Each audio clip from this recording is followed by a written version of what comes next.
दोस्तों, वट सावित्री का व्रत ज्येष्ठ माह की अमावस्या को किया जाता है। इस दिन बड़ की पूजा की जाती है। भीगे चने, कुमकुम, चावल, फूल, फल, दक्षिणा आदि चढ़ाकर कच्चा सूत बड़ को लपेटकर परिक्रमा की जाती है तथा कथा सुनी जाती है। आइए सुनते हैं वट सावित्री व्रत की कथा। बहुत समय पहले की बात है। एक शक्तिशाली और तेजस्वी राजा अश्वपति थे। उनकी कोई संतान नहीं थी।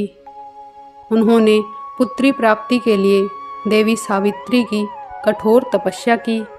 देवी ने प्रसन्न होकर उन्हें एक कन्या प्रदान की, जिसका नाम सावित्री रखा गया। सावित्री बड़ी होकर अत्यंत सुंदर, बुद्धिमान और गुणों से परिपूर्ण हुई।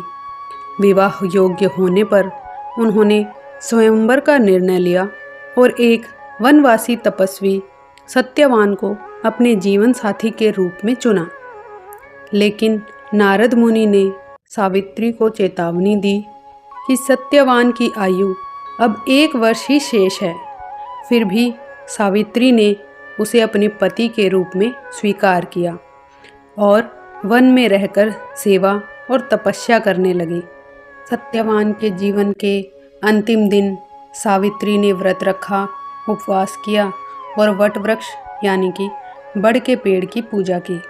जब सत्यवान जंगल में लकड़ियां काटने गए, सावित्री भी साथ गईं।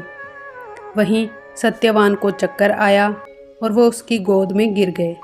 तभी यमराज उसके प्राण लेने आए तो सावित्री जी यमराज के पीछे पीछे चलने लगी।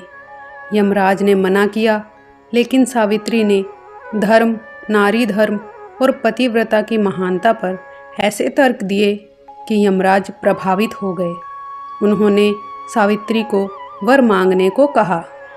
सावित्री बोली, मेरे सास ससुर वनवासी व अंधे हैं, उन्हें आप ज्योति प्रदान करें।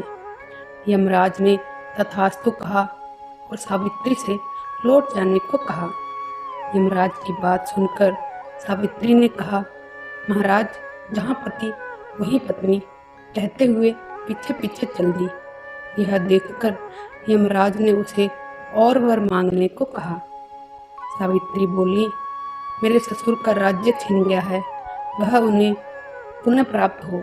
यमराज ने यह वर देकर सावित्री को लौट जाने को कहा, परंतु सावित्री ने पीछा नहीं छोड़ा।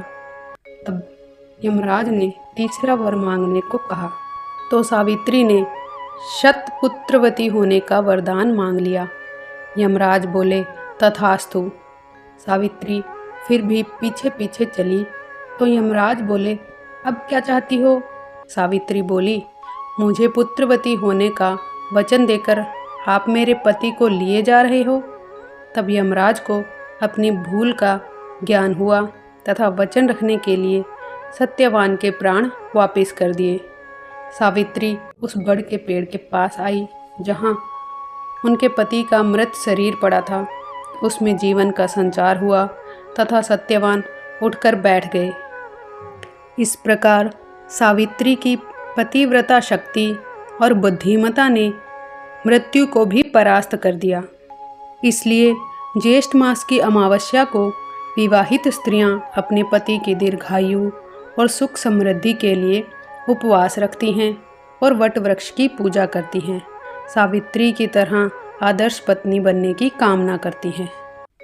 जैसा वरदान यमराज जी ने सावित्री जी को दिया, वैसा सभी को देना। जिस तरह सावित्री को पुत्र सुख और अखंड सौभाग्य दिया भगवान, वैसा सभी को देना। ऐसी ही और पौराणिक कथाओं को सुनने के लिए हमारे चैनल को सब्सक्राइब करें।